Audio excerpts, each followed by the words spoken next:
This is part 3 of A Wolf Amongst Lions by Kallypso. Don't forget to like this video if you enjoy, and subscribe for future stories.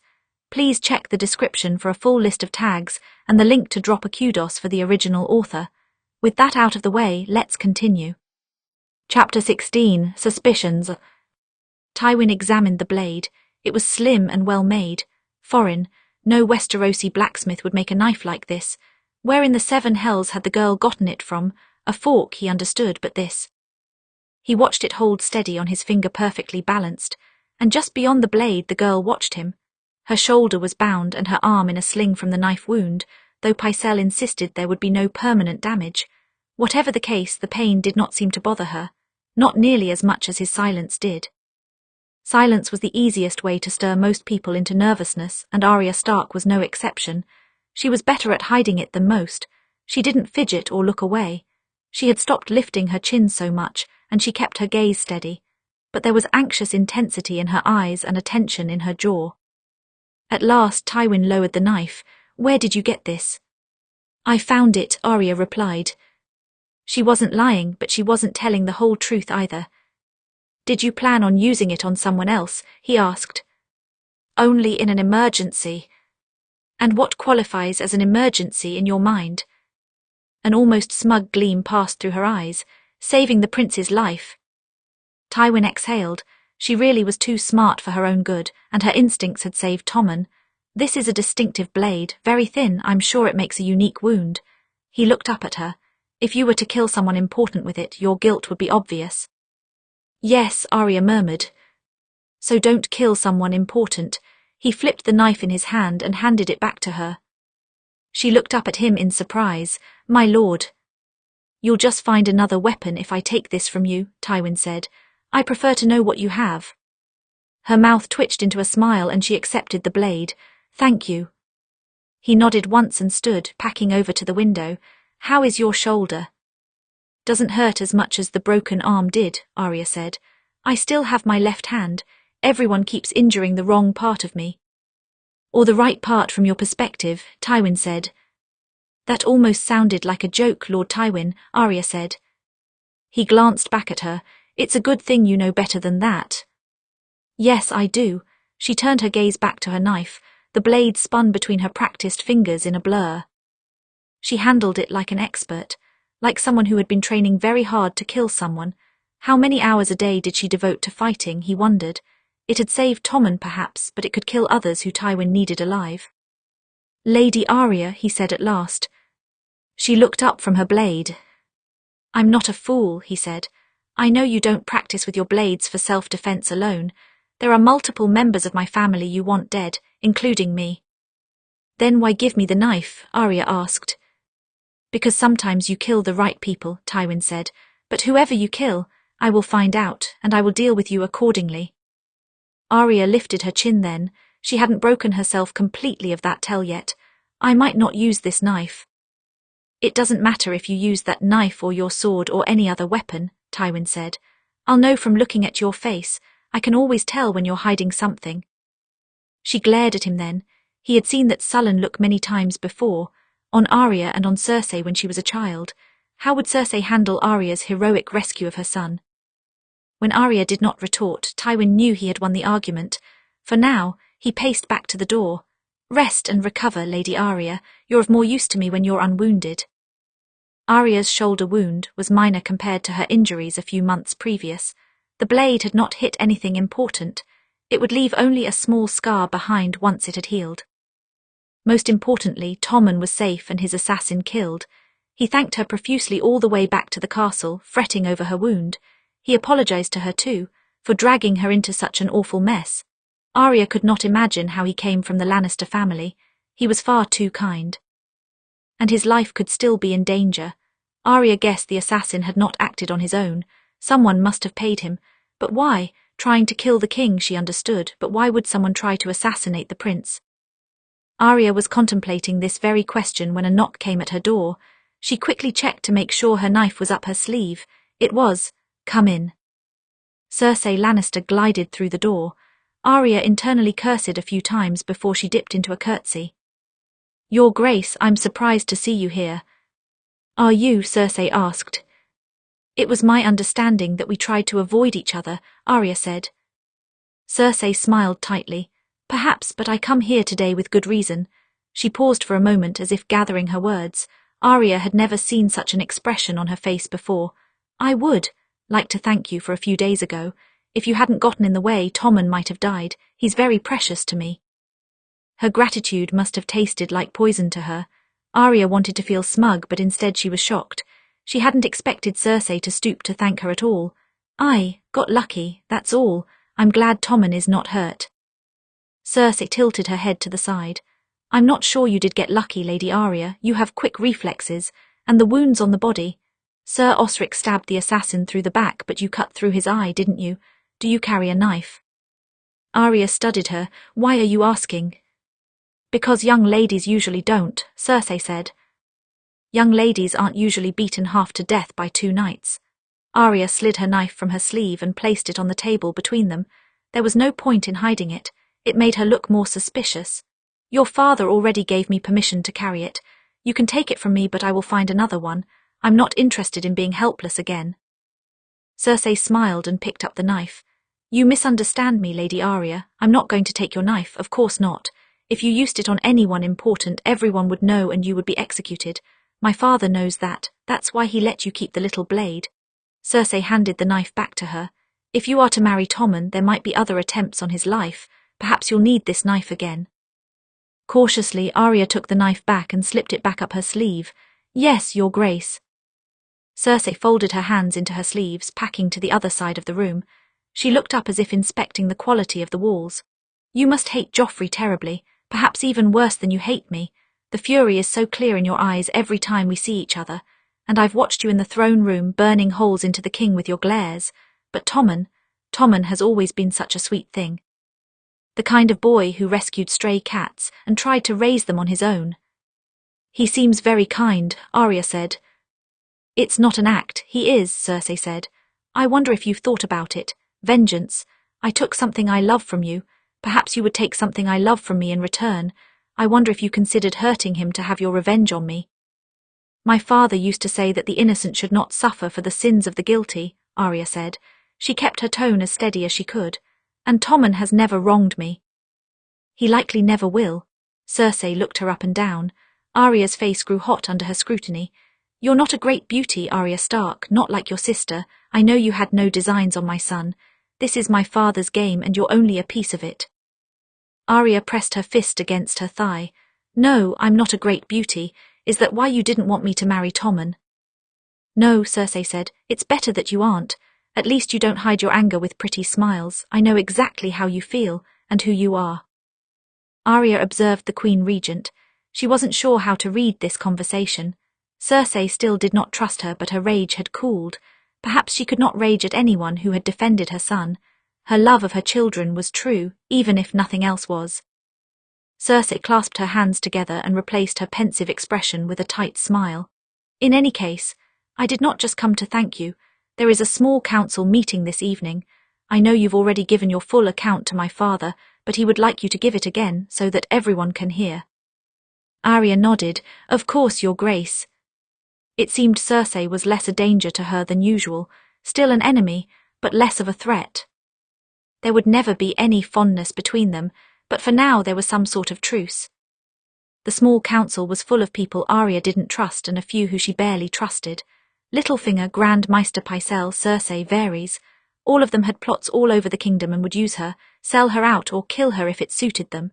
Tyrion was the only one she reluctantly trusted because he had not yet given her any reason to hate him. Lord Tywin.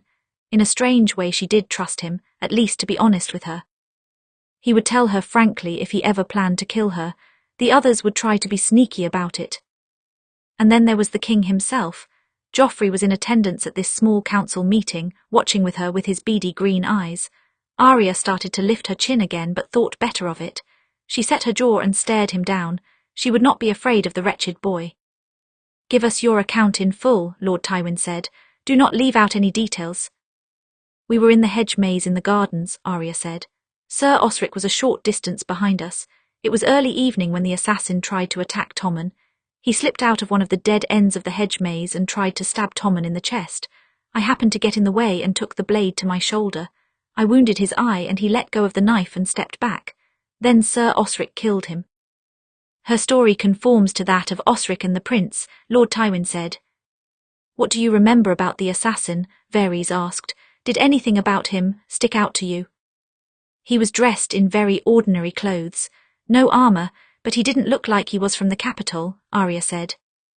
"He wasn't, he was from the north," Littlefinger said. "Grand Maester Pycelle inspected the body. He found signs that the man belonged to House Umber." Arya's brow furrowed. "That doesn't make sense." Cersei smiled at her. It was the kind of smile one gave a foolish child. "I understand you are protective of the North, Lady Stark, but it is unlikely all of your brother's vassals accepted the end of the war." She turned back to the others. "Of course, if House Umber is behind this, then it would fall to Lord Stark." "That's not what I meant," Arya said. "It doesn't make sense because whoever paid the assassin must have known Tommen." They all looked back at her. Joffrey's eyes narrowed. "What do you mean by that?" "The assassin was waiting in the maze," Arya said. "Tommen loves the maze. He goes there frequently. Someone from the north wouldn't have known that." "It is possible someone followed you both into the maze," Littlefinger reminded her. "But he didn't follow us. He didn't attack from behind because Sir Osric would have intercepted him," Arya said. "And my guards were standing at the entrance. They would have seen. Someone knew Tommen would visit the maze and they paid the assassin to wait there." "That doesn't narrow down our options," Cersei said. "Tommen's love of the maze is common knowledge amongst King's Landing. Anyone in possession of several spies could have passed along that information to the north." Her gaze flicked to Varys and Littlefinger. Neither of them rose to the bait. "But why would an assassin carry any sign of the house that sent them?" Arya asked. "That's just stupid." "It may have been a mistake. The sigil was very small, engraved on the pommel of a dagger, not the one he used in the attack," Littlefinger said. "It might not be a mistake," Tyrion said. "I've been the victim of this kind of trick. Someone armed an assassin with a dagger they claimed was mine, and sent that assassin to kill Bran Stark a few years ago." "Bran," Arya's eyes widened. "Why would someone try to kill him? He was paralyzed." "I'm not sure, since I wasn't the culprit," Tyrion said. "The assassin failed, of course. But then Catelyn Stark arrested me, my Lord Father raised an army, and the Starks and Lannisters started a war. Someone may be using this mistake to start a war anew." "It is shocking how many people hate peace," Varys commented. He glanced at Littlefinger as is he meant the comment for him. Littlefinger did not respond. Cersei laughed once. "That's a far-fetched idea. It's just as likely that some people in the north are angry that they did not gain the independence they desired, or that they want revenge for Ned Stark." Arya tried not to bristle at the suggestion. "The north doesn't deal in assassins. That's not our way." Cersei opened her mouth to respond, but Joffrey held up a hand. "It's too soon to know for certain. We will have to investigate further before we know if the north is truly to blame. Perhaps the knife is a coincidence, but who knows?" He looked up at Arya. "But we are grateful for your testimony, Lady Arya." Joffrey's words set off immediate warning bells in Arya's mind. This is wrong, she thought. He is being too reasonable. This is very wrong. It was much more like Joffrey to jump to blind accusations. He did prefer war to peace after all, but he was showing caution. Was Tywin truly getting to him, or was this some sort of trick? Whatever the case. She could feel her nerves buzzing as the meeting ended and the small council filed from the room. Once they had all left, Arya turned to go as well, but Lord Tywin stopped her. "Not you." Arya paused and turned back to face the hand of the king. "Joffrey was acting strangely tonight. Did you notice?" "I notice he's trying harder to play at being king," Tywin said. "It's possible I scared him several months ago after he almost killed you. There's a reason he hasn't tried that again." "I didn't like it. I felt more in danger than ever," Arya said. "That's because you know he's only pretending while I'm in the room," Tywin said. "You were right about the assassin.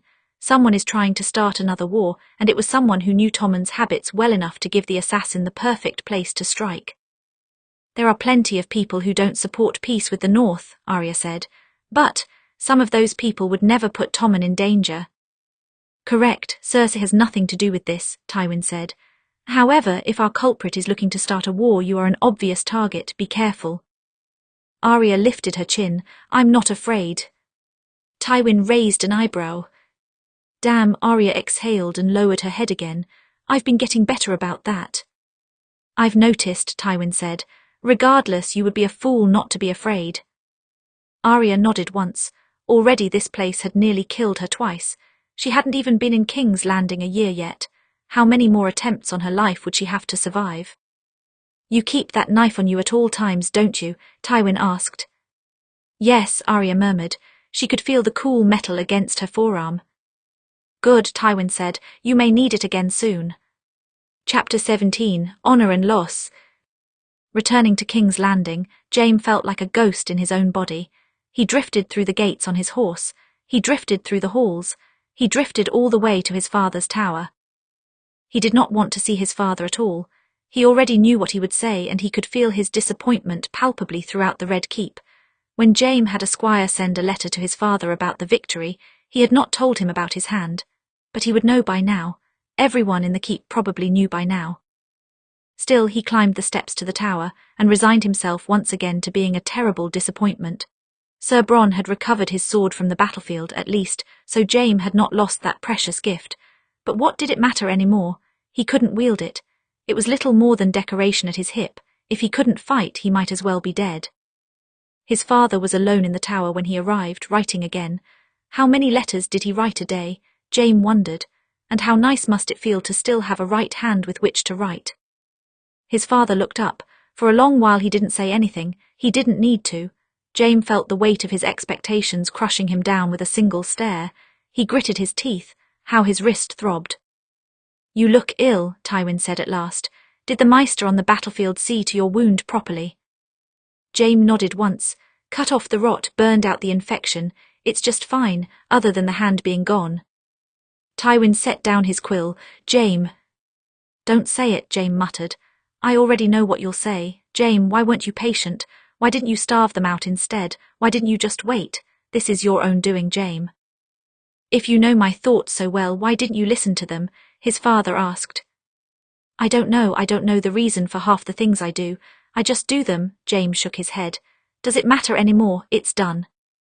Yes it is, Stannis is dead. Your hand is gone, Tywin said. Stannis dead, Jaime repeated. Do you think they'll put that in the book?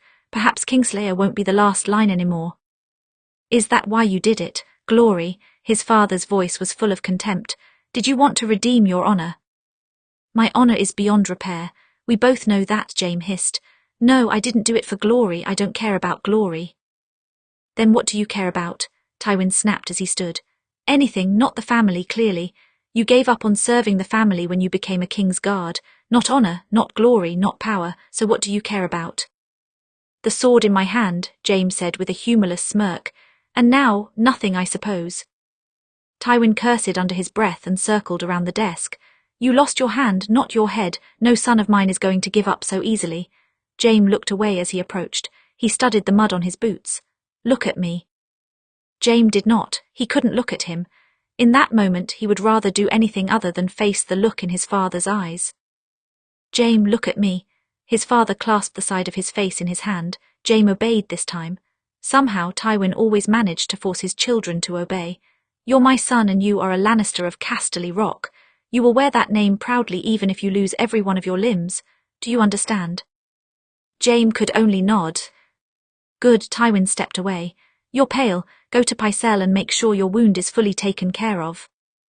Jaime nodded again and drifted from the room. He did not go to Pycelle. First he drifted over to Tyrion's room, knowing his brother would have wine. He did need a great deal of wine. When he arrived, Tyrion didn't quite seem to know what to say. He tried to keep his conversation light, but Jaime could sense him tiptoeing. What to say to a brother who had lost himself on the battlefield? Jaime would not know the answer to that question either. You're pale, Jaime, you don't look well, Tyrion said. You should see Pycelle. Jaime promised to do so. He let himself drink until his head was fuzzy. Then he drifted away from Tyrion too. He did not go to see Pycelle. He drifted toward Cersei next. Not to Cersei, just toward her. He passed back and forth in front of her door several times but never managed to go inside. The disappointment in her eyes might have utterly broken him. He could not take any of her anger today. His shoulders could not bear the weight of it. Between his father's disappointment and his brother's awkward silence, it was too much, all too much. Instead, he found himself drifting to a different part of the castle, into a large room open to the air, Arya Stark's practice room. The Stark girl was there. He knew because her 2 guards stood outside the door. They did not attempt to stop him as he wandered through. She was practicing with that tiny little sword of hers.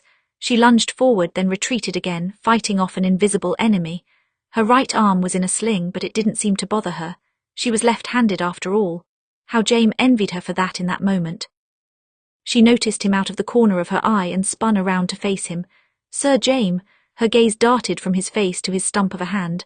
"I had heard, but—" "Heard what?" he asked. He glanced down at his hand. "Oh, this, yes, I seem to have misplaced it." He stumbled down the steps. He felt a bit unsteady. "Don't let me stop your practicing, girl. I won't be able to participate today. You see, I'm not left-handed like you." Arya observed him cautiously, suspiciously. She had Ned Stark's eyes, how he had always hated them. They had always looked at him with such contempt, such loathing. "Stop it," he muttered. "Stop what?" Arya asked. "Looking at me with your father's eyes." "Stop." Jaime leaned back against the wall. "He looked at me with those eyes on the day he found me in the throne room with the Mad King's corpse. Kingslayer he called me, Oathbreaker, and then everyone was calling me that like it was my damn name." Jaime laughed once. "The Mad King killed his brother and father, burned his father alive and let his brother choke himself to death trying to save him, but he hated me for killing that king. It didn't make sense." He tilted his head to the side. "Does it make sense to you?" "My father was a good man," Arya said flatly. She was defensive of Ned Stark. Of course he would expect that. He was a just man. He judged people according to the law, not according to what he felt. Jaime laughed. "Ah yes, honourable Ned Stark, so fucking honourable. Tell me, if your father was in my place, what might he have done?" He leaned forward. "What if he was the one standing next to the Mad King when his own father sacked the city? What if the Mad King told him to bring his father's head? Would honourable Ned Stark have obeyed that order?" The Stark girl did not reply. She clutched her tiny sword in her hand as if she, though Jaime might lunge at her, as if he could barely keep his feet at the moment. The wine, perhaps. "Maybe he would have," Jaime said. "Duty before family," he might have said. "I must obey my king. But what if? What if the king turned to his pyromancer and ordered him to set the whole city ablaze with wildfire? You see, the Mad King had set up caches of wildfire all over the city, enough to destroy the whole of King's Landing and every living soul inside. What if the king ordered the pyromancer to set those stores of wildfire ablaze to kill every man, woman and child in King's Landing? Would your father have stood faithful by his post?" He glared at the girl. She had not said a word. She just stared at him, stricken by the question. Would he have let that many people die, in service to his king? Would that have been honourable? "Is that what happened?" she asked at last. Her voice was soft, tentative. "The Mad King tried to burn down the city." "Oh yes, the Mad King loved watching things burn. He would have laughed at the sight of it. He always laughed when his enemies melted away." James smiled mirthlessly. "I'm not really sure what your father would have done, but I know what I did. I killed the pyromancer before he could make the door, and then I drove my sword as deep as I could through Ares' back. I don't think he expected to die. He didn't even cry out in pain. He just kept chanting, 'Burn them all, burn them all.'" "Burn them all," Jaime practically growled the words. "Well, I slit his throat to shut him up." "If you killed the king to save King's Landing, why didn't you tell my father that?" Arya asked. "He would have understood." "Would he?" Jaime asked. "I don't think so. Ned Stark judged me guilty the moment he found me in that throne room. The contempt he had for me, you should have seen it. He wanted me punished for my crimes, my crimes. He was fighting to depose the damn king, yet I was evil for killing him. I was dishonourable." Jaime barked out a laugh. "By what right does the wolf judge the lion?" Arya's eyes widened. Jaime realised too late that he had crumpled to the ground. Suddenly he was staring up at the ceiling. The girl rushed to his side. "Sir Jaime, you're burning. Your wound must still be infected." She cursed under her breath. "Wait here, I'll fetch the Meister." She gripped his shoulder surprisingly hard for someone of her size. "Do not die." Then she left him. He listened to her footsteps racing down the hall until they faded into nothing. "Let me die," Jaime thought. "There's nothing left for me here. If there are gods, I'll face my crimes. If there are gods, I'll spit at their feet. Just let me die." Jaime did not die. When next he woke, it was from the pain of Pycelle sawing off another part of his wrist. Someone shoved a cloth into his mouth to keep him from biting his tongue as he roared with pain. When the pain was done, he faded in and out of consciousness. Sometimes he saw his brother's face, sometimes his sister's. Once he saw his father's back. He was talking with the Stark girl, though he could not make out the words. She stared straight at him with those Stark eyes, defiant. "Do not die."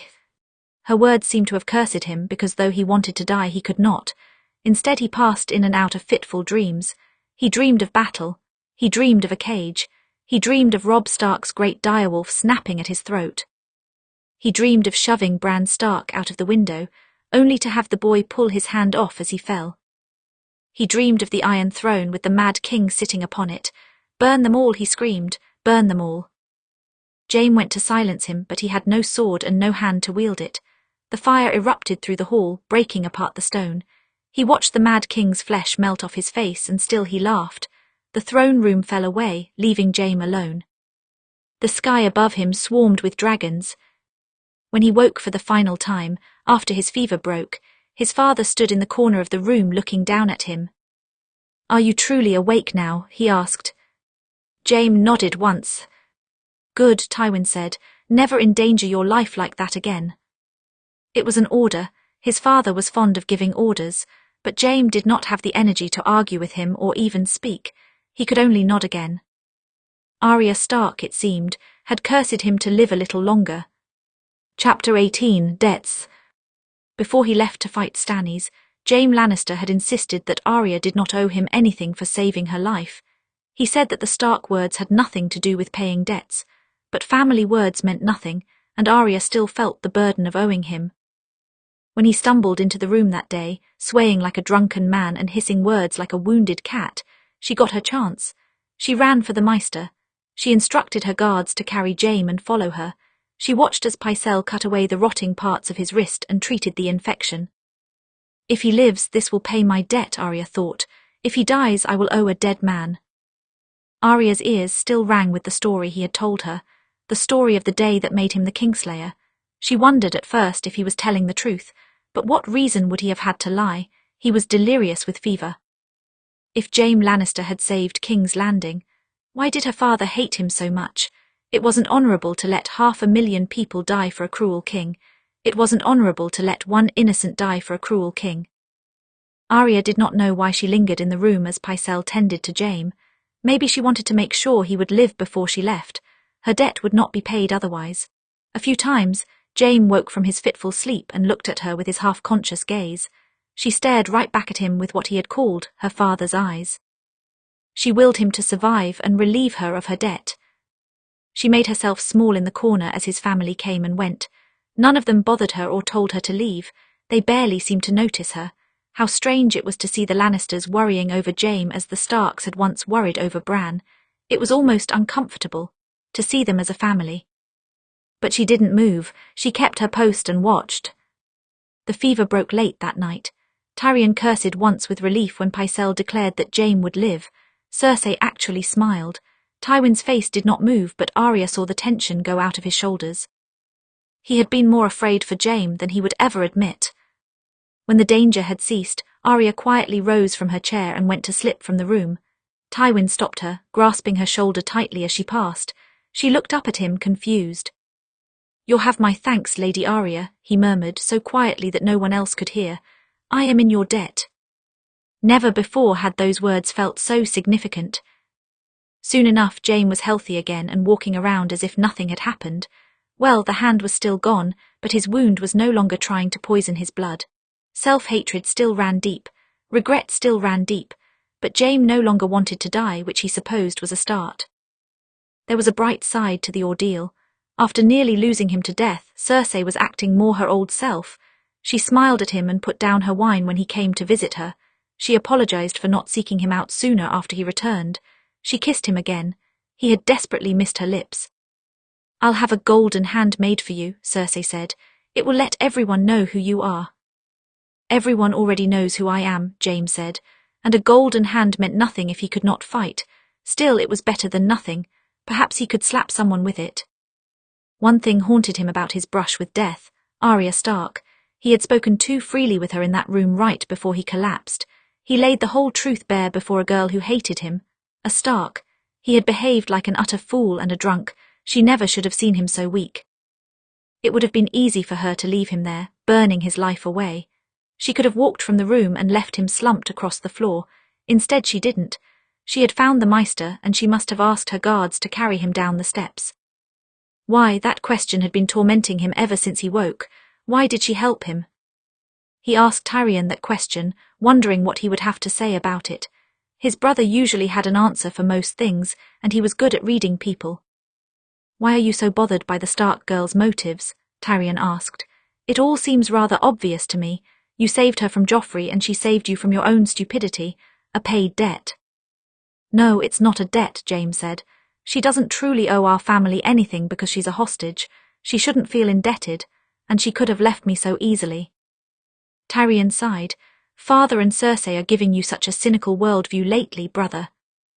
Jaime gave him a look. You have a cynical worldview too. Well, yes, Tyrion agreed, but Arya Stark doesn't, not quite. Part of her still believes in the honor her father fought for.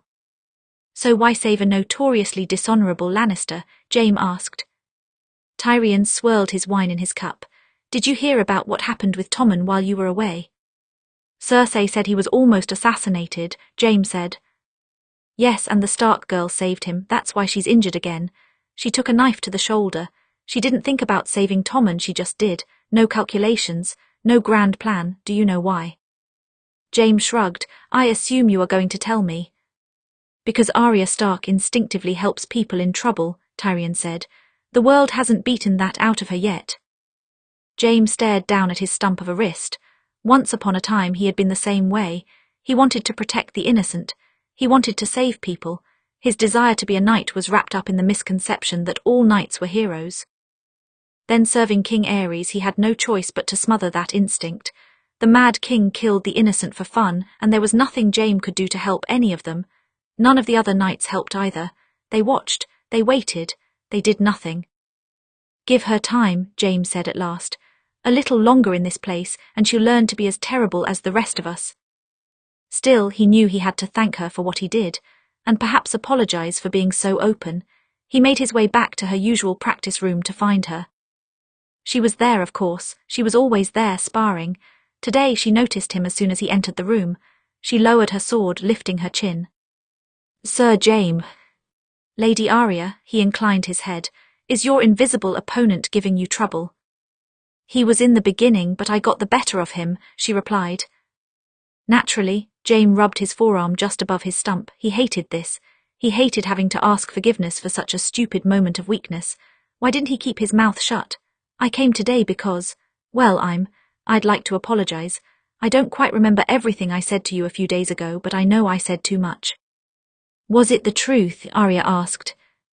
Jaime nodded once.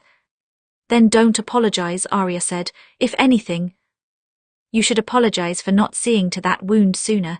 You caused a lot of trouble. I excel at that, Jaime said.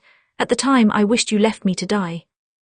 Why would I do that? You didn't leave me to Joffrey. Arya sheathed her sword and hid it in the stones again. Don't Lannisters have words about paying debts? You're not a Lannister. I'm your family's ward. Perhaps I'm trying to blend in, Arya said. Besides, my father believed in paying debts too. That's what justice is, right? Jaime studied her. In a sense, I suppose it is. He took a step back toward the door. I'll leave you to your practicing. I only came by to apologize. You could stay and practice, Arya said. Jaime blinked. Did she mean that as a joke? Her expression looked sincere. I'm afraid I won't be much good at that anymore. I have something for that. Arya crossed the room.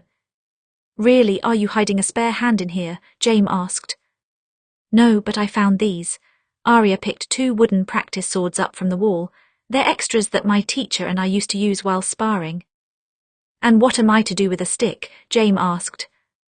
Practice. Arya tossed him the sword. His fingers fumbled and it clattered to the floor. She smirked a bit. Next time you will catch it. This is ridiculous, Jaime said. I've fought with my right hand my whole life.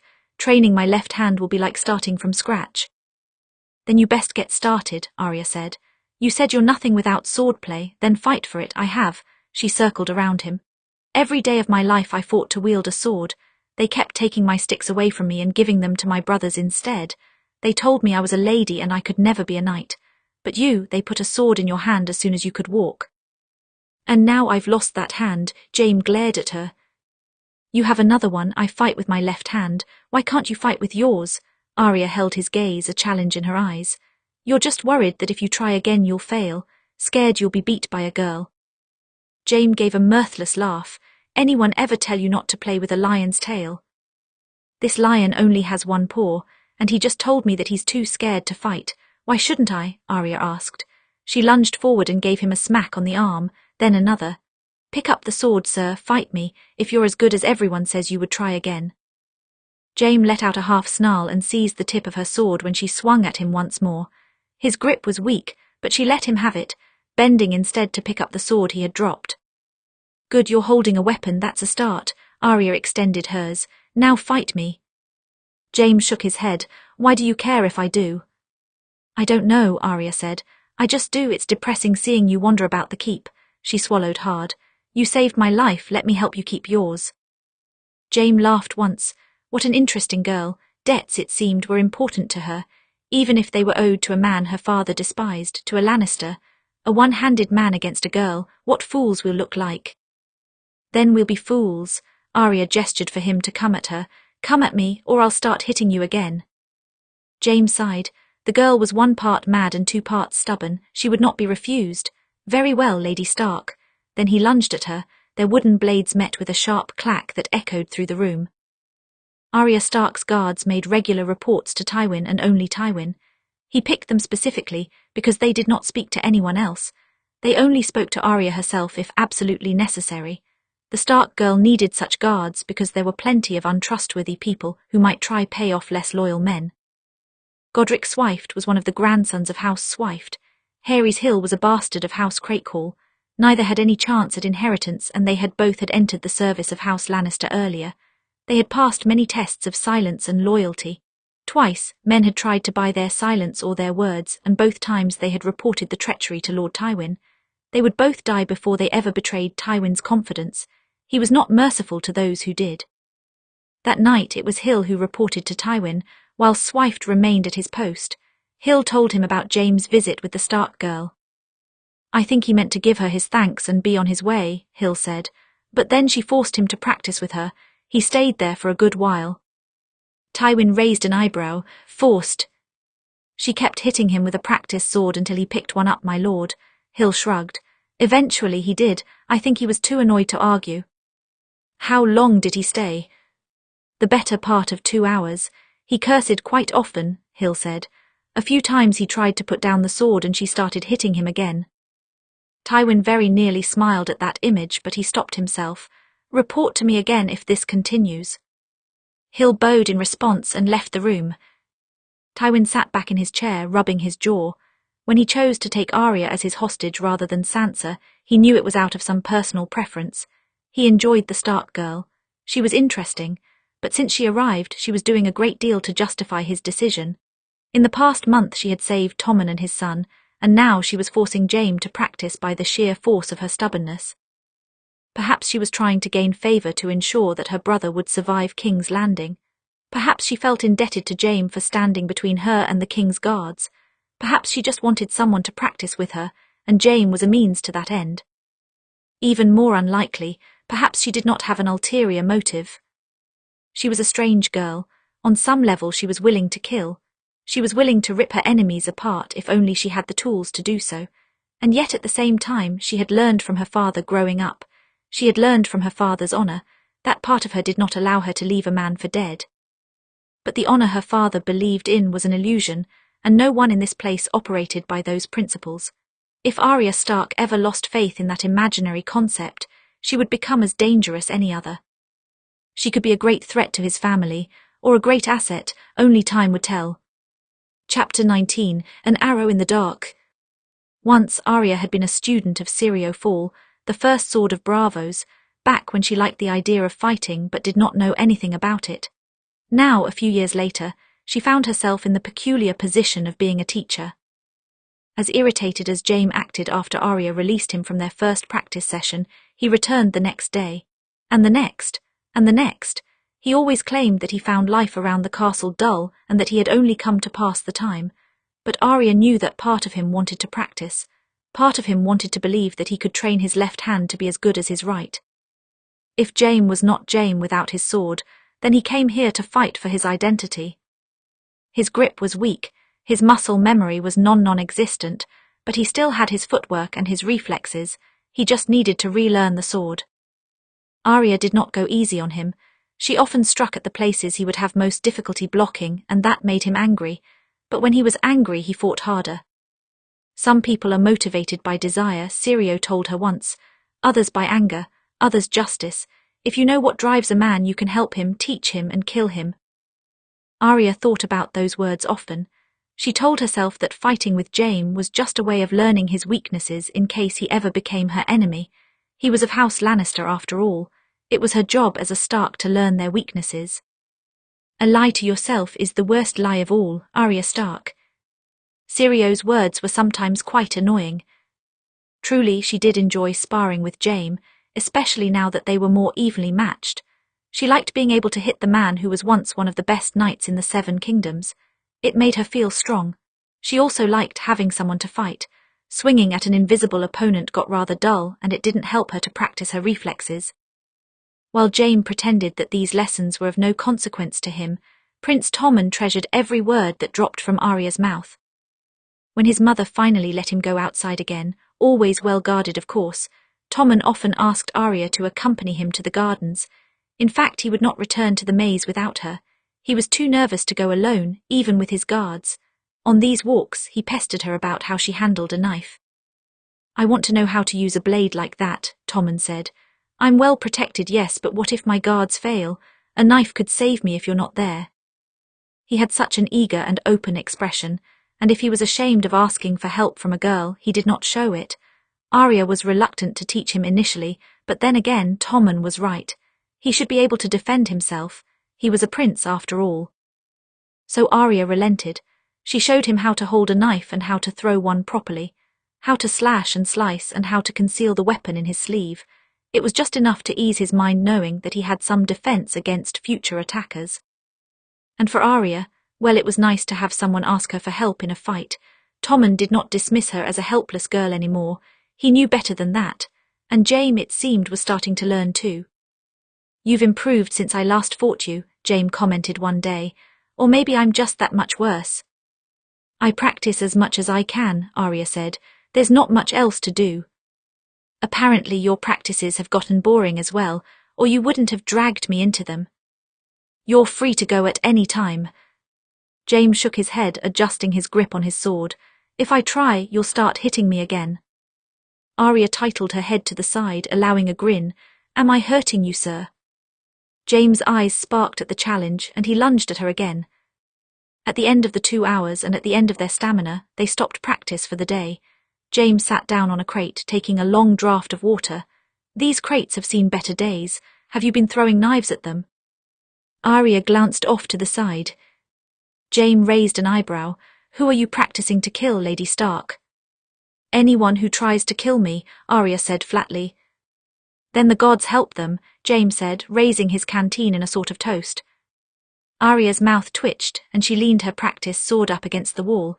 "I don't believe in most of the gods anymore." "How heretical of you." She cast him a glare, and he smirked.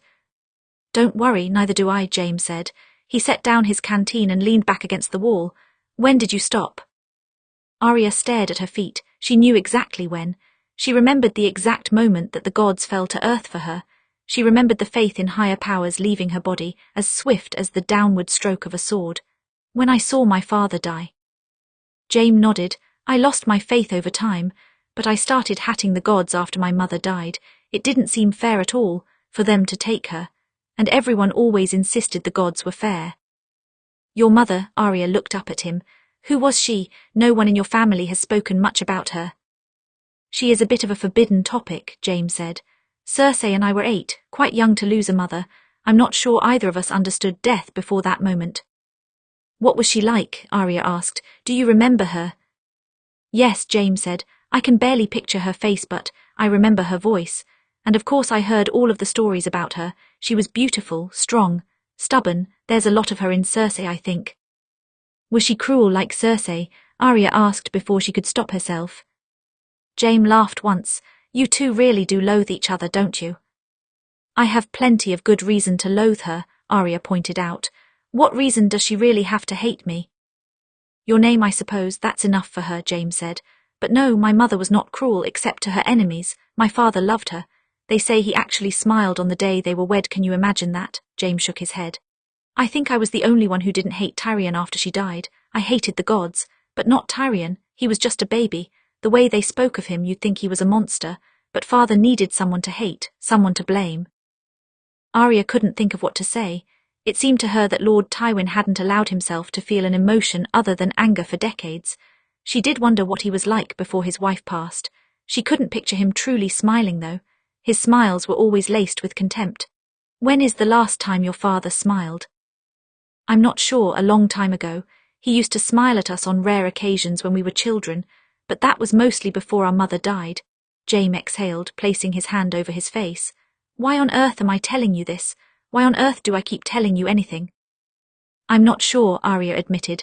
Your father does it sometimes too, so does Tyrion. You all seem to like telling me things. You'll be able to write a history about us soon, Jaime exhaled. You should even the scales. What dark secrets have you been hiding? I have a contract with an assassin, and am still considering which of your family I want him to kill, Arya thought. Dark secrets? Surely the Stark family can't be as perfect as it seems, Jaime said. Arya shrugged. We didn't have dark secrets. My parents loved each other well, especially considering they barely knew each other when they married. My siblings and I all got along. Well, I fought with Sansa sometimes, a lot of the time, but it was the kind of fighting all siblings do. She perched on another one of the crates, tucking one knee up to her chest. My mother always hated my half-brother Jon, but the rest of us liked him. Everyone in our household was kind to us. We were happy. Jaime let out a small groan. 7 hells. What? Arya shot him a look. You all really were a picture-perfect little family, Jaime said. Everyone getting along, no blood feuds of any kind. It's not that strange, Arya said. It is, it's very strange, Jaime said. Arya rolled her eyes. Well, everything fell apart when we went south. Our entire household was killed in these halls. She swung her right leg back and forth, tapping a steady rhythm on her crate with her heels. Father lost his head. Robb and Mother went to war. Sansa was trapped here. Bran and Rickon were taken prisoner by Theon. Ah yes, Theon Greyjoy, Jaime said. Tell me about him. It had been a very long time since Arya thought about Theon. She knew he had turned on them, but it was hard to think about the boy that she knew becoming their enemy. He was cruel to Jon sometimes, she said at last, but I thought he liked the rest of us. He taught me how to shoot a bow better once. Arya picked at one of her nails. I never thought he would turn against Robb. They were close. He was a Greyjoy. Your father helped to kill half of his family, Jaime pointed out. We treated him well, Arya said. Jaime gave her a look. Lady Stark, you like Theon Greyjoy are now a ward to an enemy house. My father has treated you kindly enough. Most of us have, with a few notable exclusions. If one day you returned home and your brother asked you to take up arms against us, what would you do? The words struck Arya hard. She hadn't really thought about Theon's situation as similar to hers. She hated him for betraying their family. But if Robb asked her, she would turn against the Lannisters in a heartbeat. It's all right, I know your answer, Jaime said. So does my father, but hopefully it won't come to that. We are in the midst of a peace. He raised his stump of an arm, and I'm in no shape to go to war again. The door opened before Arya could respond. She hopped off the crates as Tyrion entered. Ah, brother, Jaime stood. Would you like to take a turn at sparring? You would both beat me rather badly, Tyrion said. No, I came for Lady Arya. Arya took a step forward. Has something happened? My father wants to see you, Tyrion smiled at her. Your brother has won the last of this war. Nothing could quite describe the relief Arya felt as Lord Tywin told her the news. Her brother had crushed the remainder of the Greyjoy forces, claiming Pike for the crown. Robb Stark had installed another lord there, temporarily, to keep the peace. Balon and Theon Greyjoy were both executed for their crimes against the king. The news of Theon's death felt strange to her. He was a traitor after all and had put her little brothers in danger, but she still remembered him as the Theon she left in Winterfell. She was glad at his death, but it was a bitter sort of gladness. Most importantly, Robb was alive and would soon ride south. She would get to see him again. Westeros will never worry about another Greyjoy rebellion after this one, Tywin said. Their fleets are scattered and burned, and the Greyjoy line ended with Theon. My tolerance for the Iron Islanders was at its end. How soon will Robb be here? Arya asked. Within the week, I'm sure. Tywin started toward the table to pour himself a goblet of wine. Arya stopped him. I have experience as a cupbearer, she said. Tywin's mouth twitched. It was his version of a laugh. Pour yourself a goblet too. I don't like the taste, Arya admitted. That's because the North has terrible wine. Try some again, Tywin said. It's bad manners to refuse a lord's offer. Arya inclined her head and poured herself a cup as well. She handed Tywin his goblet and raised her own. To peace. Tywin raised his cup. For now. Arya sipped at her cup. It was better than the wine they had in Winterfell, but still had a bitter aftertaste. You don't think the peace will last? It never does for very long. I've seen several rebellions in my lifetime. There's always another, Tywin said. Some people like war because it creates opportunities for them, opportunities to grab at more power. Sometimes they justify their causes, of course. Stannis claimed the throne was his right. Renly claimed he would be a good king for the people. Balon and your brother wanted independence, but it's all just pretty words for the same thing. Power. Arya did not like her brother being lumped in with those other kings, but she knew better than to argue. Some wars are fought for just causes. Causes can be just, Tywin said. Men rarely are, remember that. Have you known any men who were just? Arya asked. Not entirely. I don't think it's possible, Tywin said. Maybe it's not possible to be completely just, Arya said. But my father was mostly just, and he wasn't hungry for power. He could have taken the throne if he wanted to, but he didn't. No, Tywin agreed. He gave the throne to Robert Baratheon instead, and Robert Baratheon was a terrible king. Was that just of your father to give the realms to his friend, or should he have taken the throne knowing he could rule better? That's not fair, Arya protested. How could my father have known he would be a bad king? He grew up with Robert, thought of him as a brother. I'm sure he suspected Robert was not suited for the throne. Maybe he didn't think he could rule better, Arya said. He never even expected to be Lord of Winterfell. His older brother Brandon was supposed to have that, before he died. I heard my father say to my mother once when I wasn't supposed to be listening that he was only ever trained to follow his brother's lead. He didn't want to do anything else. True enough, Tywin said. There are some men more confident as followers than leaders. They have no ambition. My brother is like that. You filled his cup before, do you remember? Lord Kevan, Arya recalled. He seems like a good man. He is, Tywin said. He's loyal and he's a kinder man than I am. I imagine he's disagreed with me a number of times. But he almost never questioned me. I can trust him because he has no designs on power. He sipped his wine. Unfortunately, neither does Jaime. Arya's brow furrowed. Jaime. Tywin nodded once. You mentioned before that your father could have taken the Iron Throne. My son could have done the same. Before your father ever walked into that room, it was just Jaime, the throne, and the corpse of the Mad King. He could have declared himself king and my soldiers would have supported him. We were there long before the Baratheon and Stark men arrived. He leaned back against his desk. But he didn't. I don't believe he even thought about it. Arya stared thoughtfully down at her wine. What a different world they might live in now if Jaime had the same lust for power as the other Lannisters. Do you wish he did? No, Tywin said. It may have created more trouble than it was worth. Robert and your father would have fought it. Did you ever wish you could be king? Arya looked up at him. He studied her for a moment. I don't need a crown to give me power, Lady Arya. The crown is really just another trick, the same as just causes. I suppose nothing is real then, Arya said a bit snidely. That's a question for the philosophers, Tywin said. For a moment a silence fell between them. Arya traced her thumb along the rim of her cup. It was made of gold, typical of a Lannister. Can you promise that Robb will leave this city alive? I already told you I would gain nothing from his death, Tywin said. I haven't lied to you yet. You can't blame me for fearing for him, Arya said. He's my brother. I know, Tywin said. Considering the debt I owe you for saving my son, letting your brother die would be a poor way to repay it. Arya's mouth twitched. How does it feel being in debt so someone? Careful now, girl, Tywin replied, but she could tell by his tone that the question had not truly angered him. I can't promise any absolutes. I don't control every piece in this city, but I can promise you that Joffrey fears me, and so long as I am in the city, he won't go against my wishes. Arya nodded once. She believed him, but ever since her father was beheaded there was a persistent voice in her head whispering in warning, your whole family will join him someday, and you will be left alone. The Greyjoy line was finished.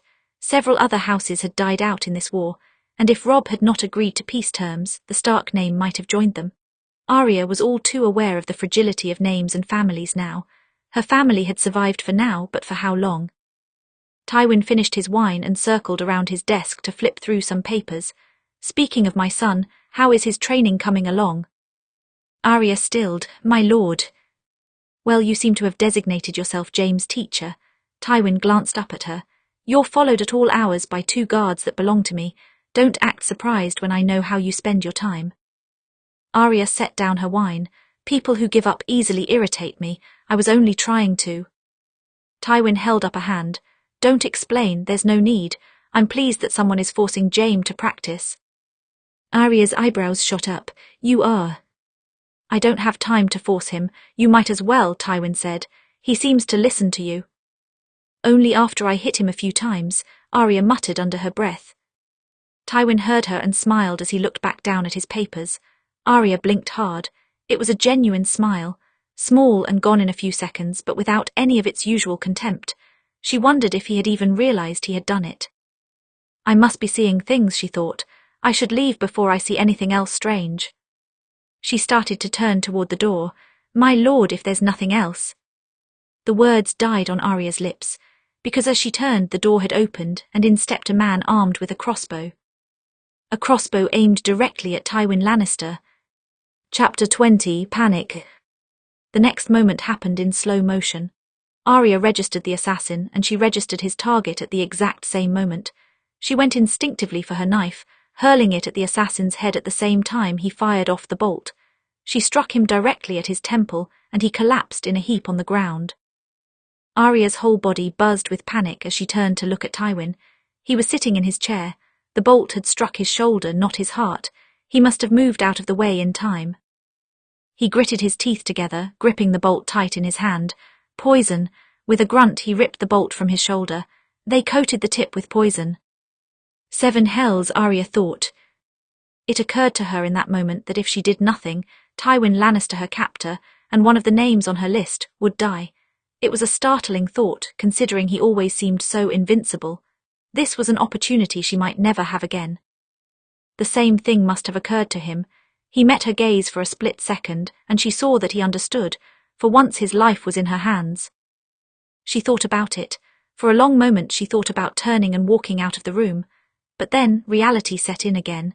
If she let him die, then Robb would never leave the city alive. She wouldn't last long either. Joffrey's fear of Tywin was one of the things that protected her. No, he had to live a bit longer. What do I do? Arya asked. Tywin nodded at the cabinets on the other side of the room. There's a vial in there, small, transparent. The liquid inside is clear. Arya rushed to the cabinets and held up the first bottle that matched the description. This one. No, smaller. She found another. This one. Yes. What is it? Bring it here. Arya obeyed, handing him the vial.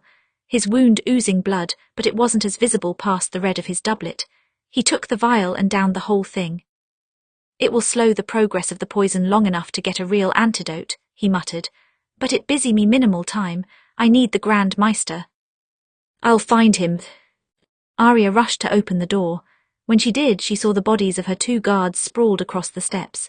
She choked down bile and stepped back into the room. Right, she should have expected that. New plan, my guards are dead. If you stay here, someone else will kill you before the poison does. She pried her knife from the assassin's skull. Can you walk? For now, Tywin forced himself to his feet. Then we'll both go to the Maester. Arya adjusted her grip on the knife. And if there are any other assassins coming, we will probably both die. She took a deep breath. Her heart was absolutely racing and she had poor odds with only her knife. See that we don't, Tywin said firmly. Even as he was dying he was giving orders. He never stopped. Arya opened the door again and stepped around the bodies of her guards. Lord Tywin walked unsteadily just behind her, placing his hand on the wall to keep himself upright. She advanced quickly down the stairs, checking for any other assassins. She flinched at the twitch of every shadow. At the foot of the tower, the door opened and a shadow entered. Arya recognized the same clothes on this man as the assassin upstairs. Maybe it was coincidence, maybe it wasn't. She didn't have time to think about it. She launched herself down several steps and drove her small blade into his throat. Blood sprayed across her face. "I will not be afraid. I am a wolf." She looked back to make sure Tywin was still behind her. He had reached the foot of the stairs, though he was leaned almost fully against the wall. She could see sweat starting to bead his forehead and his shoulders shaking with the effort of breathing. If he falls, I'll never get him up again, Arya thought. I'm too small for that. Instead, she hurried to his side, and he grasped tightly onto her shoulder for support, giving her a single nod. They hurried on from the tower and toward the Grand Maester's quarters. Late at night in the keep, no one else was around, almost as if everyone had been cleared from the area beforehand. Perhaps the mastermind had paid off any of the usual guards so that they wouldn't interfere. The mastermind had not expected Arya to be a problem. Rapid footsteps rose behind them, and Arya glanced over her shoulder in time to see a third man charging. She shoved Lord Tywin out of the way, and the assailant's knife passed between them. Fluid as water, quick as a shadow, Arya found her footing again and slashed out at the assassin with her blade. This one was faster than the others, though. He dodged and countered with a jab of his own. Arya very narrowly dodged the blade. It will be coated in poison too, she thought. I can't let it touch me. The blade whistled dangerously close to her cheek, so close that she thought it must have cut a strand of her hair. What do we say to the god of death? She dodged a second stab, stepping back down the hall. Not today. The assassin struck again, and she all but threw herself backward. She rolled and slid across the floor before coming up in a crouch several feet away from the assassin, just far enough. As the man ran at her, she threw her knife and embedded it in his stomach. He crumpled to the ground with a gasp. His knife clattered to the ground. Growling, Arya pushed herself to her feet and seized the assassin's fallen knife. She stalked over to him, holding the point to his throat. How many of you were there? Why, Yus, how could you? How many? Arya snapped. She gripped onto the blade embedded in the man's stomach and twisted hard. He screamed. 3, he cried. There were 3 of us. 3, that meant she had killed them all. She cast a glance at Tywin, who sat on the floor, hand clasped over his wound. Maybe the assassin was lying, but even so, Tywin wouldn't be able to walk any further. She would have to take the risk and run for help. She pulled her blade from the assassin's stomach and drew it sharply across his throat. Then she stood. I'll be back, she told Tywin, sprinting off without another word. She had to get the Maester, had to get someone at least, someone who could carry him. Hold on, she thought, just hold on. This was not the first time someone had tried to kill Tywin Lannister. From the very beginning of his life, he was a target. The eldest son of House Lannister in a time when the Lannister name was not respected. Men had tried to kill him with poison, with swords, with arrows, since he was very young. Nothing he did would ever stop him from being a target. The key, he found, was to make people too afraid to try. Someone stupid had made this attempt on his life. Someone stupid, but with a lot of resources. From the moment the arrow struck him, he started to realize the plan. Someone was trying to create chaos and bring back war. Tywin's death would let Joffrey run wild. And with Robb Stark riding south, this was a very bad time for Joffrey to be off of his leash. He could not die, not this night, but his survival rested entirely on the shoulders of a 14-year-old girl. He saw her think about leaving him. He saw the notion pass through her eyes. But then, she knew as well as him that only Tywin had the power to ensure her brother's safety, so she armed herself with that tiny knife and guided him down the stairs. He could feel the poison taking slow effect. His body felt heavy, his head dizzy. Breathing was difficult. He would not be able to fight anyone off in this state. If there were any other assassins, it would be up to Arya Stark to deal with them. Shockingly, she did. Tywin knew, of course, that she practiced swordplay, that she carried a knife up her sleeve, but he had never seen her use either until that night. Panic transformed her into something almost inhuman, quick, feral, vicious. With her brother's life on the line, she did not hesitate to kill. Cersei described her as wild as a wolf. Only now did Tywin actually believe her. The poison set in further. He could not focus on the Stark girl as he slid down the wall, pressing a hand over his wound. It was a trial to stay awake. The third assassin screamed in pain. How many? The girl snarled. Tywin stared up at the ceiling. He couldn't die tonight, but he wondered for a moment if he would. Men didn't get to choose when they died. No one did. If men could stop death, then Johanna would still be with him. I must be close to end if I'm thinking of her, Tywin thought. He tried not to remember her, even all of these years later. It was too painful. Somewhere he heard the girl speak again. I'll be back. He heard her footsteps echoing down the hall until they faded into nothing. They may have killed me this time. He struggled to draw breath. He dug his thumb into his wound to try to keep himself awake. Johanna. He got the sense that if he closed his eyes he would see her again, see her face. He still remembered her face so clearly even after so many years. It was tempting, so many years of trying to hold up the world. It was so tempting to rest. Footsteps returned, more of them this time and heavier. Tywin wondered if someone had come to finish him. Instead he heard his son's voice. Father. Jaime lifted him from the ground with his one hand and balanced his arm over his shoulder. Hold on, Pycelle is close. Tywin blinked twice. Arya Stark was at his other side, digging her nails into his other arm. Her wolf's eyes blazed with silver fire.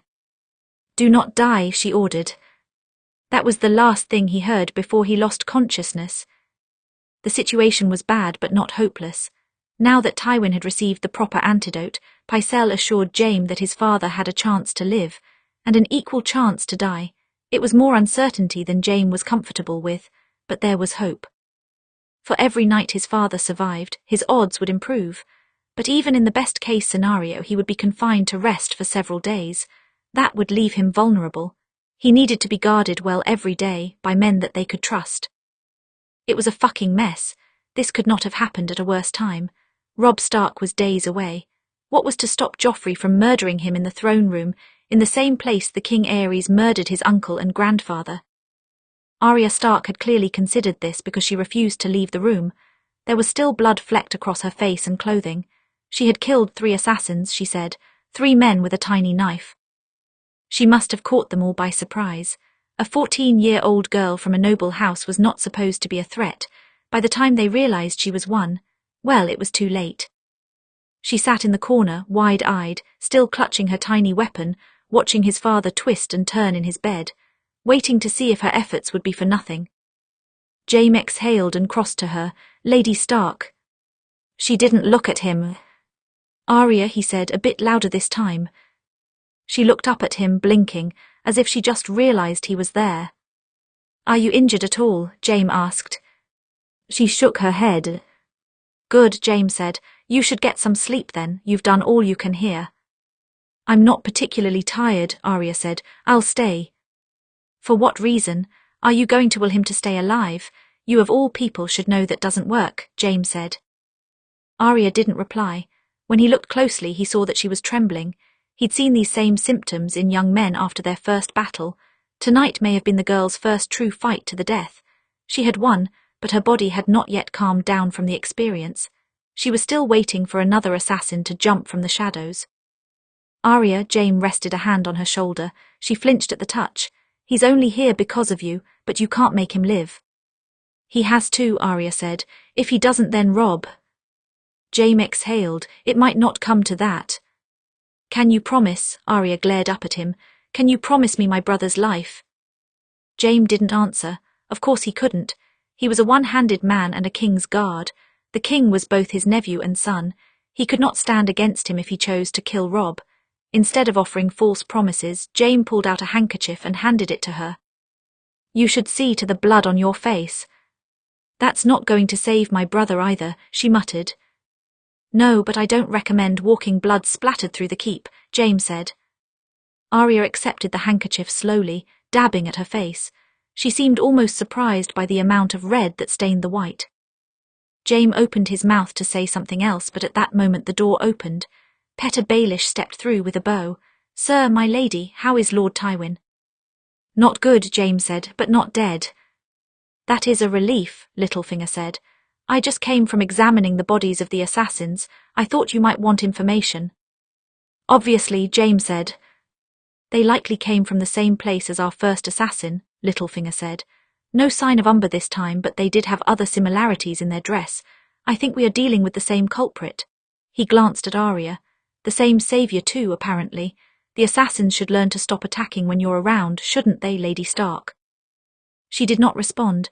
She glared daggers through the man. Of course, Littlefinger had betrayed the Stark house before and had betrayed her to his father.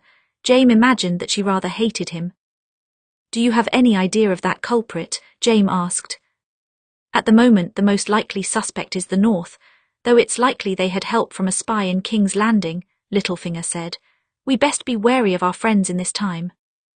Should I be wary of you, Lord Baelish? Jaime asked. Littlefinger smirked. I do recommend it, but I assure you I am loyal to King Joffrey. You're not really loyal to anyone, but you're loyal to those who give you power. I suppose the king did give you a holdfast. Jaime ran a hand through his hair. The North didn't do this, Arya murmured from behind him. She was studying her small blade. It's too obvious, they would have hidden it better. Not everyone is as bright as you, Lady Arya. People make mistakes. Littlefinger turned back to Jaime. It's too soon to know for certain. We will have to investigate further before we know if the North is truly to blame. Perhaps the knife is a coincidence. Who knows? You should know, Jaime said. We employ you to know things, so find out. Of course, Littlefinger gave a small bow and started toward the door. Lord Baelish, Arya said softly. Jaime turned back to look at her. She had the strangest look on her face, like she had just remembered something very important. Yes, Lady Stark, Littlefinger asked. Who do you think the culprit will target next? She asked. They must have other assassins here. Who is the next target? It's impossible to say, Baelish said. There are many worthy targets, but both of their attempts thus far have been unsuccessful. They might leave. I wonder why they haven't attacked the king, Arya said. If the North is behind this, and they wanted revenge, Joffrey is the one who killed my father. Why go after his brother and his hand? I'm not sure of their goal. Perhaps they are lashing out blindly. Perhaps Joffrey is too well guarded. I will find out. He inclined his head. Excuse me. Jaime's brow furrowed and he looked back to Arya. What was that about? Nothing, she stood abruptly. I should go. Jaime blinked. You wouldn't move and now you're in a rush. What changed? Maybe I'm just listening to you. Arya strode past him. Jaime caught her arm and pulled her back. Lady Arya, are you planning to do anything stupid? Arya looked up at him. No, but I'm going to do something. She glanced one more time at his father, then she jerked away from Jaime and swept from the room. Jaime exhaled, packing to the other side of the room. His father had gone still again, but he was still breathing, for now at least. You have to live, Jaime murmured as he looked down at him. We all despise you sometimes, most times actually, but things always seem to fall apart when you're not around. His father did not reply, and Jaime was left in the silence of uncertainty. When Arya was still Lord Tywin's cupbearer, Pater Baelish had come to Harrenhal to speak of strategy. He had something then that Arya had remembered a year later. In my experience, chaos is an opportunity. Lord Baelish was a man who came from a very small house in the Riverlands. He should have had no hope at real power, but since the war he had become the lord of a holdfast, negotiated the Lannister alliance with the Tyrells. He knew how to use a war to elevate his position, because money and silver-tongued men were vital in war. But they weren't in a war anymore. It's too soon to know for certain.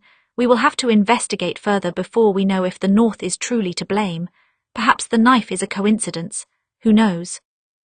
Those words sparked something in Arya's memory. Joffrey had said nearly the exact same words in the small council meeting 2 moons ago.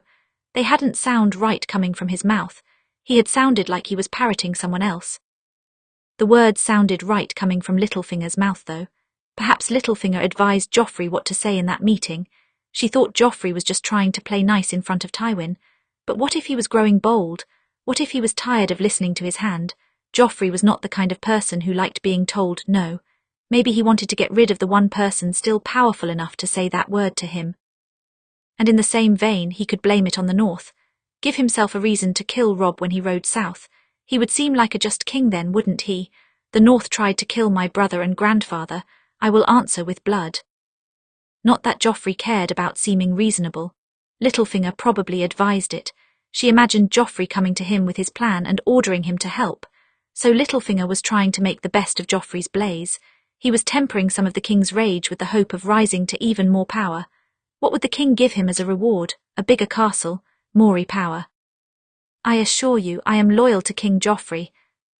Littlefinger had not lied when he said that. Clever of him, but Joffrey was not loyal to his family, not even his own little brother. They had both made a vital mistake, though. They underestimated her. Arya imagined that her presence at the 2 assassination attempts was not a coincidence. If Tommen had died when she was near, perhaps they could have blamed her. At the very least, Cersei would have been eager to point the finger at Ned Stark's daughter, and tonight, if she left Tywin for dead, they easily could have claimed that she planned to kill him with the North. But Arya was not so weak as either of them thought. She would not let herself be implicated in any crime she did not commit, not like her father. Littlefinger understood that now. He would not make the same mistake a third time. The assassins should learn to stop attacking when you're around, shouldn't they, Lady Stark? It all made sense to Arya as she rushed down the hall, but she had no proof and she was unlikely to find any, but she knew someone who could. Arya knocked rapidly on the door to Tyrion's quarters until he answered. He looked surprised to see her. It's the middle of the night, Lady Stark. You're awake, Arya pointed out, brushing past him into the room. Tyrion rushed after her. Arya, perhaps you should. Arya stopped in her tracks when she saw she lying in Tyrion's bed, resting her chin on her hands. She was naked. Arya whipped around to face the other way. My apologies, I didn't expect her to be here. That's why you should wait before you storm into a man's bedroom, Tyrion said. I suspected she of being someone's spy. I just did not expect her to be yours, Arya said. I'm not a spy, she said sharply. When Arya glanced over her shoulder, she had donned her gown again. It's true, she's not, Tyrion said.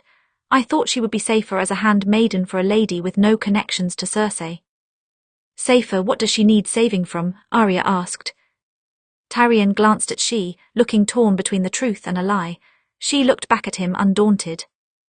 Would you like to tell her, or should I? She asked. All right, Tyrion sighed and looked to Arya. She is a whore, Lady Arya. More importantly than that, she is my lover. I care very much about her. But since my father has promised to hang the next whore he sees with me, and my sister is always looking for ways to hurt me, I needed to find a place for her at the castle, so as to not cause suspicions. Your father would hang her if he found out about her, Arya blinked. That seems extreme. My father is extreme, you just don't notice because he likes you. He hates me, Tyrion said. And my relationship with whores has been a testy subject for us in the past. It's too long of a story to get into now. The point is, please do not tell my father. I won't, Arya said. In fact, I may never get the chance. Your father might not live through the night. Tyrion blinked rapidly. What? For the first time he seemed to notice the blood still staining Arya's dress. Arya, what happened? She glanced between them. I will go so you two can talk. Arya nodded once and watched she leave. Then she sat and told Tyrion the whole story. Tyrion listened in bewildered silence. As much as Tyrion hated his father, he never seemed to consider the possibility of him dying. Arya understood that. Tywin always seemed so invincible.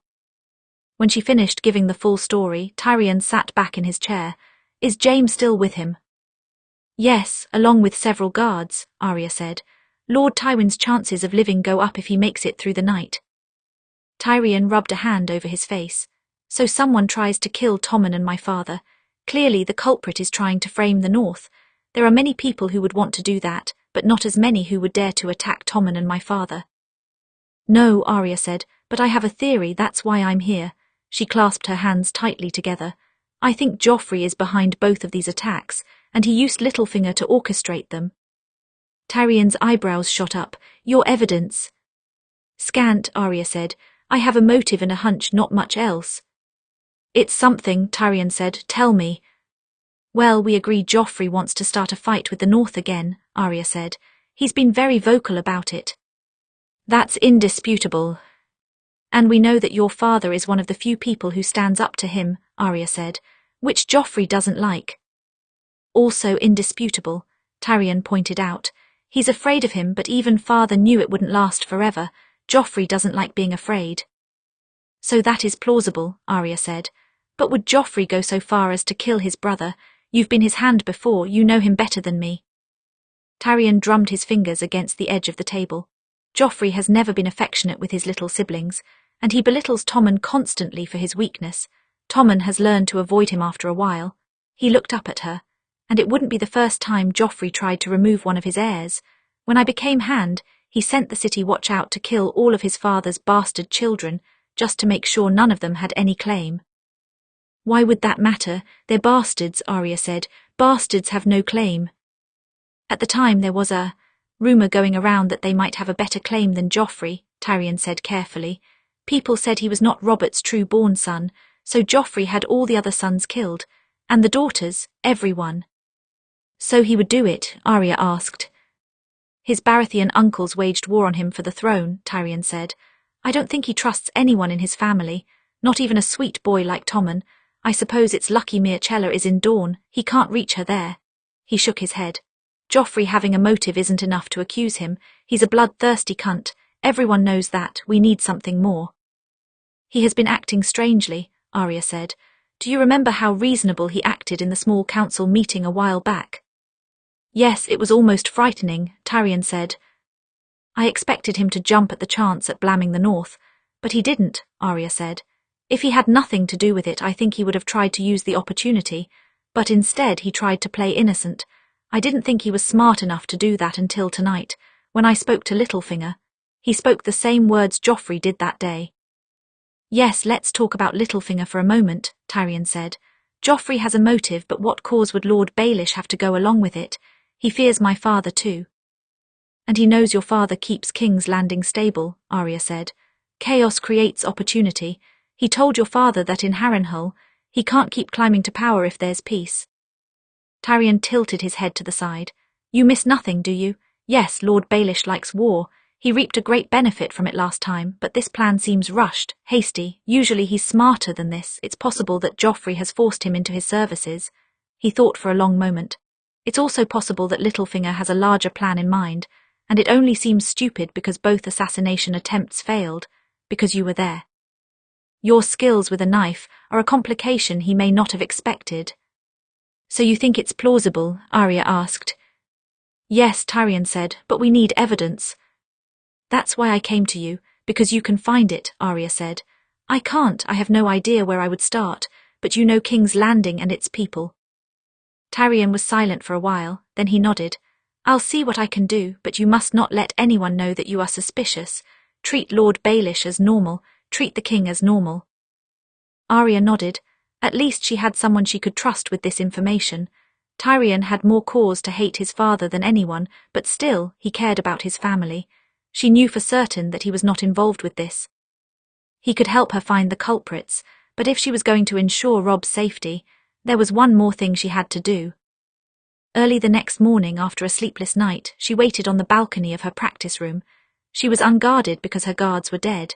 Tywin had survived the night, but he would be bedridden for a while yet. He would not be able to receive Robb, so she stood waiting for the one person who could help her. A girl looks troubled. She spun to see Jaqen standing near the door, a mysterious smile on his face. A girl is troubled, Arya said. But decisive, Jaqen approached her. You have a name to give, don't you? I do, Arya said, but this person must die soon. My brother arrives in a few days. If you wait too long to kill this person, my brother will die. I've told you before that death is assured and time is not, Jaqen said. I don't care, Arya snapped. Please, time has to be assured. Jaqen inclined his head. Give me your name. Arya took a deep breath. He had made no guarantees that her brother would live, but if Robb died, she would still have her vengeance. She looked up at Jaqen, fire blazing in her grey eyes. Joffrey Baratheon. Chapter 21, the third name. The last time Robb had been to the capital, he was barely more than a baby, and he had no memory of the great city. The Red Keep and the Great Sept of Baelor were certainly a marvel to look at, yet the whole city had a dangerous atmosphere, an undercurrent of malice running beneath to beautiful buildings. Robb did not trust this place. He had grown more suspicious over these past few years. How could he not? War drew out traitors like poison from a wound. Even his own friend had. Robb shook his head. He could not think about Theon right now. He didn't want to think about him ever again.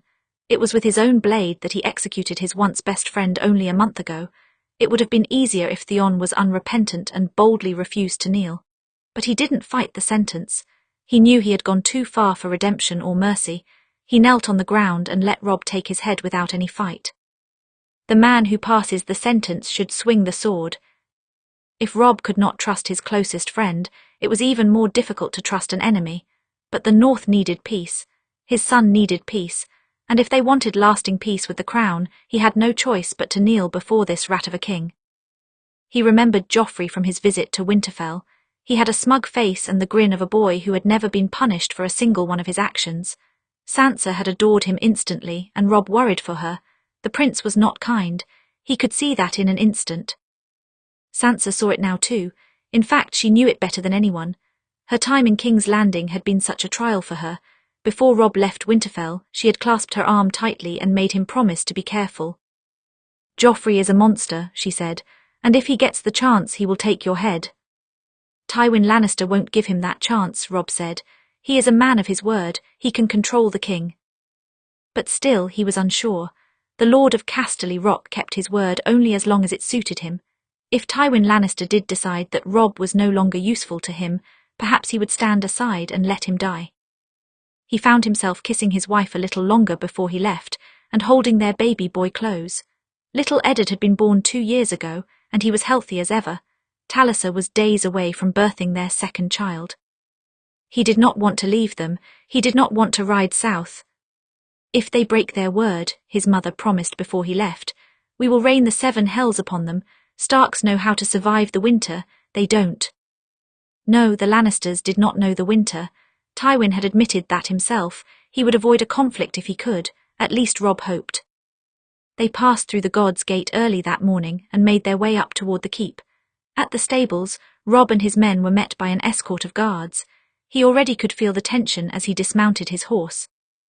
"The king has prepared rooms for you all," the man at the front said.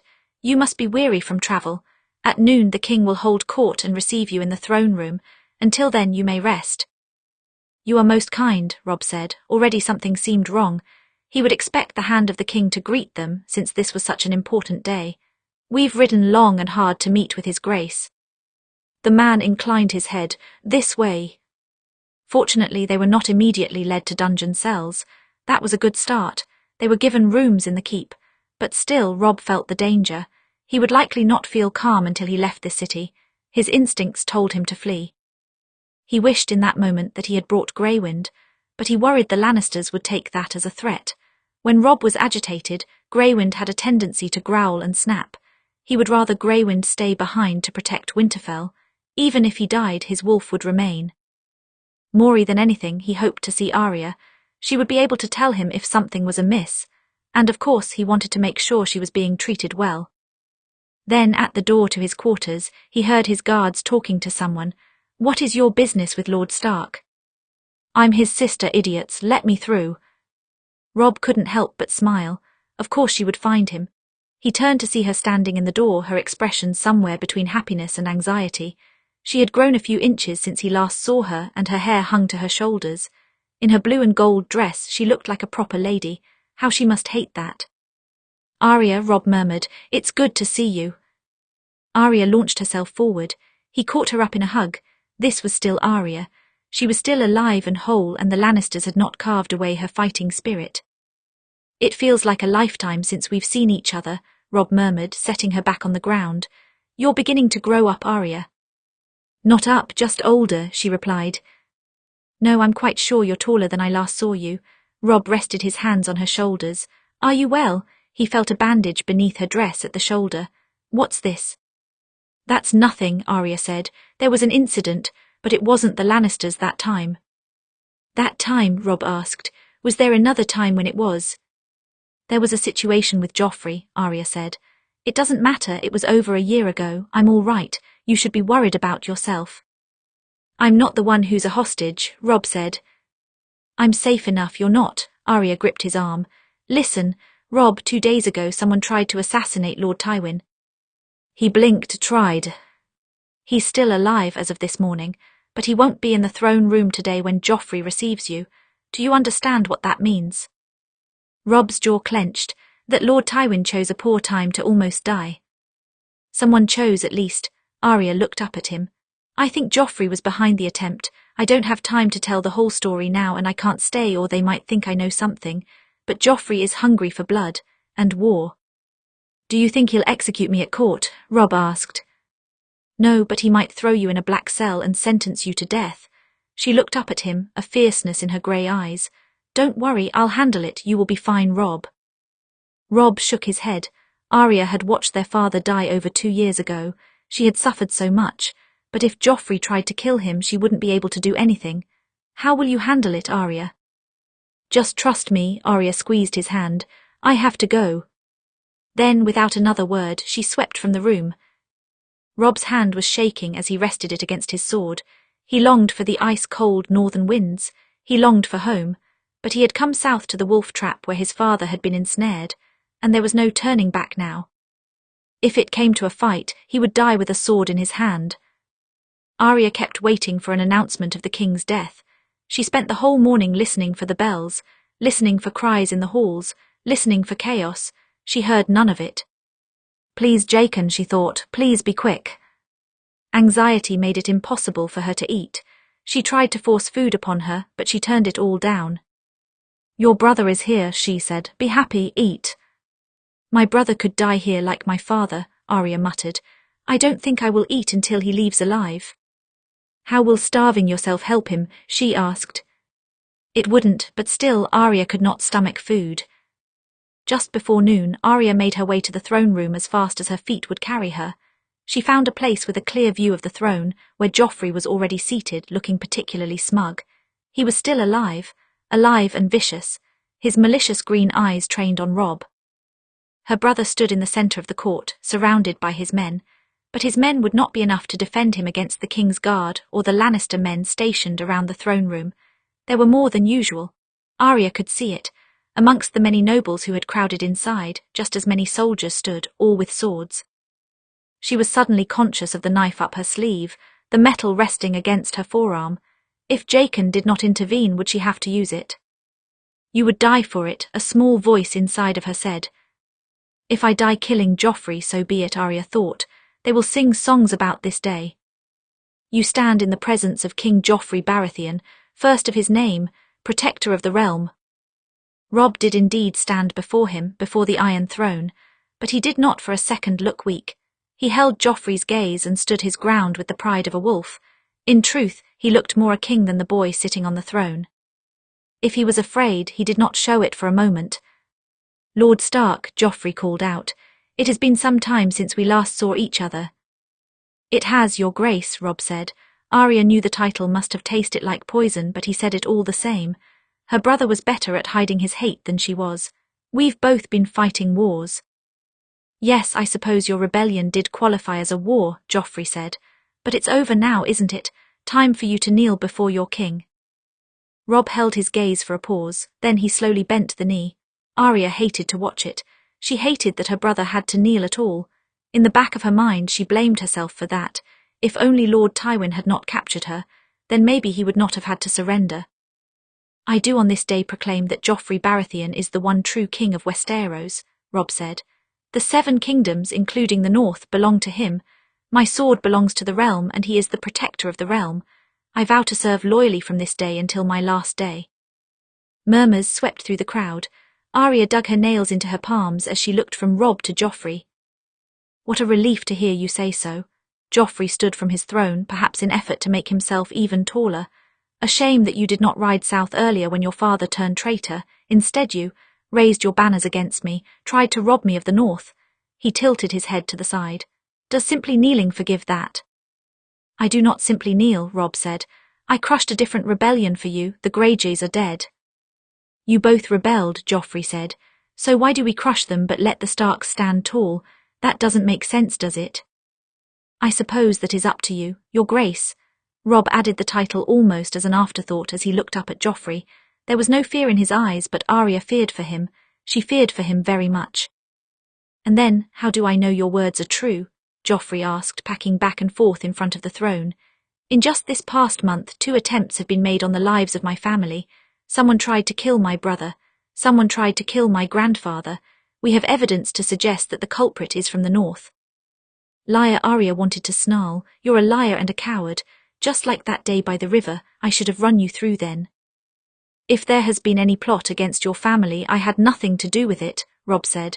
I keep my word. Do you? Joffrey asked, like your traitor father. Rage seemed to roll through Robb's shoulders and silver fire blazed in his eyes, but he did not rise to the bait. He just stared. His gaze seemed to unsettle Joffrey, and the boy glanced around. Well, I suppose we will get to the truth of it. The guards in the crowd shifted, began to surge forward. Arya reached up her sleeve and grasped her knife. But just then the king coughed and swayed. His next order got caught in his throat and everything stilled. He coughed again, trying to get the words out, but none came. Instead, a trail of red seeped from his nose. Joffrey, Cersei stood from her seat beside the throne and moved toward her son, resting a hand on his arm. He waved her off, stumbling backwards, but he slipped and collapsed back into his chair. One of the blades impaled him through the shoulder. His whole body trembled. In that moment, everyone understood. The king was dying. Arya would remember the next few moments for the rest of her life, nearly as clearly as the day of her father's execution. As Joffrey coughed and twitched and bled on the throne, the king's guard rushed to his side. Robb took a step back, and his guards closed in around him on instinct. The nobles screamed and murmured. And as Arya looked out among them, she saw Jaqen, standing in the midst of the crowd, looking right at her. He raised his finger and tapped just under his eye. Cut it very close, didn't you? Arya thought. Slowly she looked back to Joffrey, still writhing on his throne, blood streaming from his nose and mouth and eyes. Arya could not quite describe how powerful she felt then, watching the life leave the wretched boy, watching him bleed. Over 2 years ago he had asked for her father's head, and by speaking his name, Arya had reaped vengeance upon him. How sweet it tasted!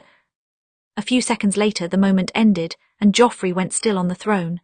Cersei fell to her knees beside him, her face twisted with grief. It was amazing to Arya that anyone could love such a monster, but still she felt the grim satisfaction of victory. This is how it feels, Cersei, when someone rips away something you love. Does it hurt, do you understand? But the satisfaction vanished as Cersei looked up at her brother. Your people planned this, she hissed. You did this. Robb straightened. No, we didn't. We only just arrived in the capital. How could we have done anything to the king? Liars, you did. This is your doing, Cersei screeched. Guards, arrest them at once. They plotted to kill the king. Arrest them. No, Arya thought they didn't. It wasn't them. But she could not say a word. Joffrey Baratheon was dead, Arya's third name. But Robb was still in danger.